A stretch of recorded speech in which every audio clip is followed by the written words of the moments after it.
Dune Awakening is an upcoming open world survival MMO that is really shaping up to be some sort of twisted mashup of Once Human, Throne in Liberty, and Last Oasis. I'll explain what I mean by that throughout this video, but in my opinion, this is really a combination that's worth getting excited about, and I'm shocked that this game flew under my radar for so long. From what I've seen in the past couple hours looking into Dune Awakening, I've got to be honest here, I am really excited for this release, and today I'm going to break down everything of interest that I saw inside of the recent gameplay showcase that Funcom did, and I'm also going to talk about why I think that Dune Awakening is going to be a massive hit, maybe even rivaling the wild success that Pal World was. The first thing that I want to talk about in this showcase is actually the dynamic sandstorms. These are moving storms that can pop up and sweep through areas, damaging and ultimately taking out any of the players who get stuck inside of them. You can avoid these in several ways, such as hiding out at your base. I'll get into the bases a little bit later. Those are really exciting. But you could also avoid the storm by entering a trading post, for example, where in some cases, these trading posts itself are going to actually react to the storm. You can see here these slowly closing massive cement doors as this storm is getting ready to sweep through. These obviously meant to protect everybody inside from the storm. And honestly, this storm mechanic is definitely some interesting gameplay that will keep the people on their toes. And that's not the only thing you're going to see in this showcase meant to keep the players on their toes. But the certain aspects of the environment also reacting to these storms is a really nice touch. Personally, I'm curious what the inside of one of these storms look like from the safety of your own base. Probably a lot of brown. But speaking about bases, these can actually be affected and broken down by the storms as well, or they at least suffer decay and eventual collapse. They say that you're going to need to provide charge to your base's shield, which is going to require depositing some sort of items into a TC system, I'm assuming, similar to Last Oasis or Rust. But I'm not entirely sure here. Let me know if you guys know down in the comments. But what I do know is that if your base shield runs out of charge, your base is going to slowly decay and eventually break down entirely. The bases themselves are something that I'm really excited to mess around with because similar to Once Human, they say that you can practically build these anywhere. And the system itself looks like your typical base building system that we've come to see in these types of games. That gridded layout with storage containers and production facilities on the inside of the base, as well as some decorations. But it also looks like these bases can actually get pretty big and intricate as well. You can see here this multi-storied base. As they walk into it, it has the number 3 on it, which actually could end up meaning that you can unlock having access to even more than 2 bases. I think that we're just assuming here that you can have access to multiple bases. This could be some developer testing trickery here. Who knows? But the 3 on the door is definitely curious. But I want to freeze frame it right here and actually talk about all of this decoration inside of the house. You have these wall arts as well as the desks, which is filled with statues and what looks like books. You have these hologram trees off in the background. The entire base is multiple layers with ladders and doors and all sorts of things going on here. I'm going to be honest, I really love messing around with building systems in these open world survival games. I spent a ridiculous amount of time in Once Human base building, and I'm glad to see more games taking to this. Personally, I cannot wait to jump in and build some bases in Dune Awakening. Let me know what you guys think down in the comments. But let's go ahead and move on and talk about some of the survival mechanics that they show off. You can see here that they actually convert blood into water. So we know that there is at least a thirst level inside of the game. But personally, I'm wondering what sort of other survival mechanics might make it in. If we take a look at these icons in the bottom left, it looks like we can see a health icon as well as an energy icon, and then you have your thirst icon, but then you have this one at the top, and I'm not entirely sure what it could mean. Temperature maybe, or possibly hunger. Let me know what you guys think down in the comments. Again, like I said, this game just popped on my radar, so all of this might actually be known already. But next up, I want to talk about the class system in the skill trees, because apparently at the start of the game, you're going to select between 4 classes, being a trooper, a mentat,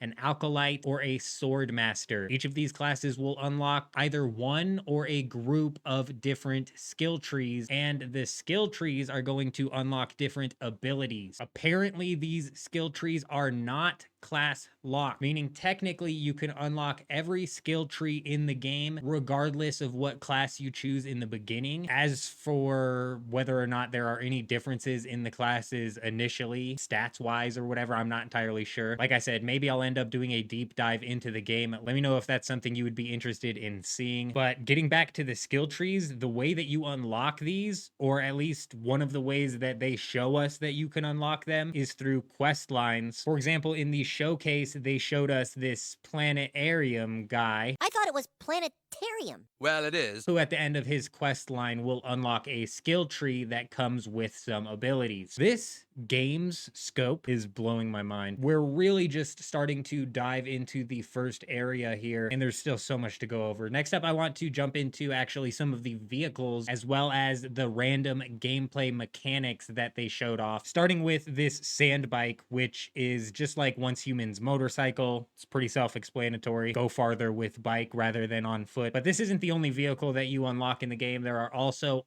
ornithopters as well as tanks and other stuff that you will get, and I'll get into those a little bit later when we start making the Throne in Liberty and Last Oasis comparisons. But while they are riding this bike, they spot a security dropship off in the distance with this massive spotlight shooting out of it. They actually bring up that getting caught up in this light is going to briefly stun you before you end up swarmed by soldiers that are sent there to take you down. A bit of a random event happening off in the distance there, if you will, as well as another gameplay mechanic that is just there to keep you on your toes. Speaking of staying on your guard, a giant sandworm then pops out of the ground, apparently due to the amount of disturbance that you are making in the sand. This thing's going to chase you down and destroy you if you stay on the sand, basically forcing you into hiding on a rocky area, similar to the way that you're going to be hiding in a cave during the sandstorm. What I'm curious about here, though, is that if this is meant to be a MMO with this initial area being said to have 40 people on it at any given time, wouldn't these sandworms be constantly popping up all over the place? And who exactly are they going to decide to target? You know, is it the one who's making the most vibrations? And can you kind of like lure this thing around, you know? Like, I'm not sure exactly how that's going to work with 40 people on the map. Let me know if you guys know down in the comments. But they then go on to show off some of the combat, and it's a bit rough around the edges here. They even actually address the roughness around the edges by not addressing this. Basically, they say that they're gonna talk about it later, so stay tuned, I guess. And to be fair, I had fun playing Once Human, which was equal parts buggy and mess, so I can get by with what I'm seeing here, but it could easily go from buggy fun to broken mess. So let me know what you guys think down in the comments. I can't imagine there's going to be any sort of drastic improvements here, at least not right away. But they go on to show a system of resource gathering that I want to talk about quickly, where they scan a rock and then they trace a line with a laser beam on that rock in order to break it. They do point out that it's not necessary to trace this line to get the resources, but apparently this provides bonuses to what you're gathering, which, if I'm being honest, kind of looks like they're kind of trying to reinvent the wheel here, but it looks good. Whether or not it gets old is up for debate, but let's go ahead and move back on into the vehicles here and talk about this ornithopter and how it directly ties into the end game for Dune Awakening, because this is where things really start to heat up. The devs say that crafting your first one of these ornithopters is going to take upwards of 50 or more hours, which is actually crazy, and I don't believe that for 1 second. I bet we start to see these ornithopters flying in half that time. I could be crazy, but once you get a hold of an ornithopter, you're going to essentially be able to fly unrestricted around the first map, Haga Basin. This is where you've been spending all of your time up until getting the ornithopter, because these are actually required in order to transfer out of the Haga Basin into any any other map. Just like in Last Oasis, in order to transfer maps, you actually need to fly all the way to the edge, at which point you're going to be prompted to leave. And this is where we get into my next main topic of discussion, the deep desert. This is essentially the wilderness in RuneScape, but it is also where a good portion of content takes place. When you transfer into the deep desert, you have a small area in which you are safe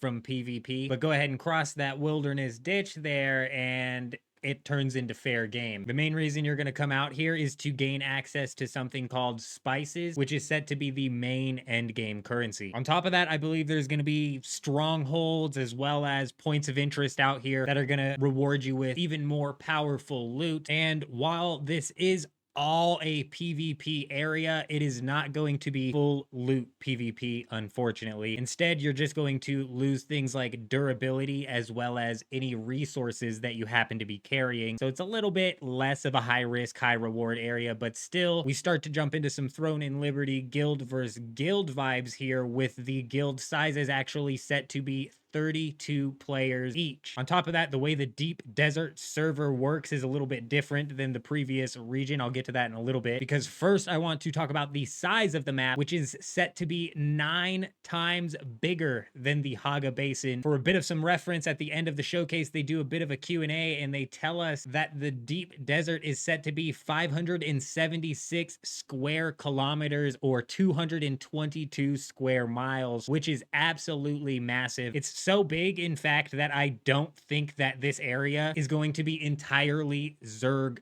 dominated. However, with the ornithopters being able to have missile launchers attached to them, as well as tank vehicles and all sorts of weaponry, Zergs are for sure going to Zerg out. Personally, I'm wondering if there's going to be any sort of measures taken to prevent massive 5-guild alliances from forming, especially because the deep desert is also set to have a server meshing technology deployed, and the devs state that this area will have all the people on it at all times. So technically, the Haga Basin map is going to be restricted in the player size, and I don't personally know if this means layering or if this means separate servers. But when it comes to the deep desert, they are saying they are set to merge players into one singular playing space. I'm gonna talk about this a little bit more later, but the more that I learn about the scope of this game, the more excited I'm starting to get. This is giving off some massive Last Oasis vibes with the ship versus tank versus guild battles, and just thinking about all of the guild versus guild activity that can take place on a merged singular server is wild. Let me know what you guys think down in the comments. But aside from the Haga Basin and the deep desert, there are actually 2 other zones currently in the game called Arakeen and Harko. Both of these are social hubs where trading is meant to happen via an auction house, as well as this being the main areas where you are going to engage with the whole faction system. They do say that they are actually planning on adding in more zones in the future, which is definitely going to be interesting to see. Maybe the next zone is going to be a massive server meshed PvE zone. Who knows? So let's go ahead and move on to talk about pricing here, because this is not going to be a free-to-play game or sub-based, but instead it is going with the one-time price, obviously mixed in with cosmetics, I'm sure, and battle passes, all that junk. But they are also selling multiple editions of the game, being standard, deluxe, and the ultimate edition. And normally this isn't a problem, but with the deluxe and ultimate edition, they are actually offering a 5-day head start for the game, meaning rather than jumping in on May 20th, you're going to be able to start playing Dune Awakening on May 15th. They say that new servers are going to launch on May 20th for those wanting a fresh server experience. However, people are saying that this could be contradicting the whole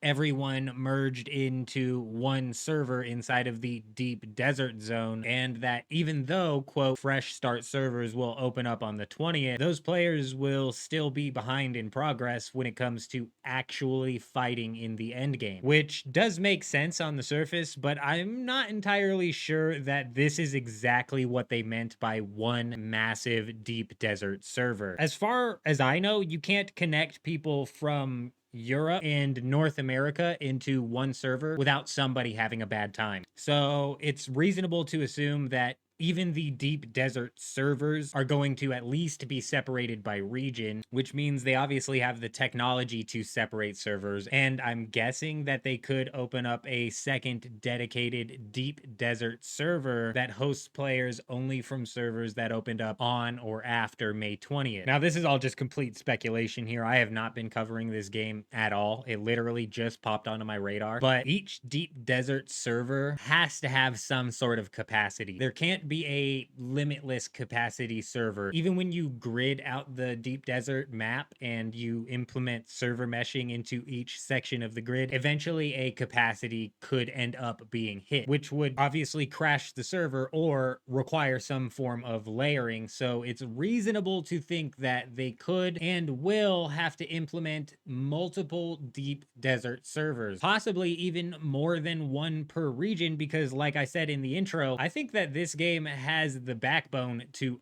absolutely blow up. However, these early access servers are kind of a double-edged sword here, and it creates the problem where if I'm right and they can deploy fresh start servers, then what's going to happen is the original servers that open up on May 15th are going to quickly die out after May 20th. Most players are going to end up doing exactly like they did in Throne and Liberty, and they're going to take that first early access period as a bit of a trial run and a warm-up grind, if you will. And then they're going to take all of that experience and knowledge over into the fresh start servers in order to try and gain a bit of an advantage. I can promise you now that if they end up doing fresh start servers, then the original servers are going to eventually die out and end up getting merged into the fresh start servers. It's like I said, it's a weird double-edged sword. And again, this is all just speculation, and I could be entirely off base with what's going on with this deep desert. But the last thing I want to bring up has to do with consoles. They do mention in the Q&A after the gameplay that there will be controller support for Dune Awakening, and it will eventually be coming onto consoles. However, there is no information currently on any sort of console release date. Let me know down in the comments if Dune Awakening is a game that you've been following for a while. If you managed to make it this far in the video, do me a favor, hit that like button, comment "made it" down below so I can give you an extra shout out. But that's all the information that I wanted to break down today. I hope you guys all have an amazing day. I'm out.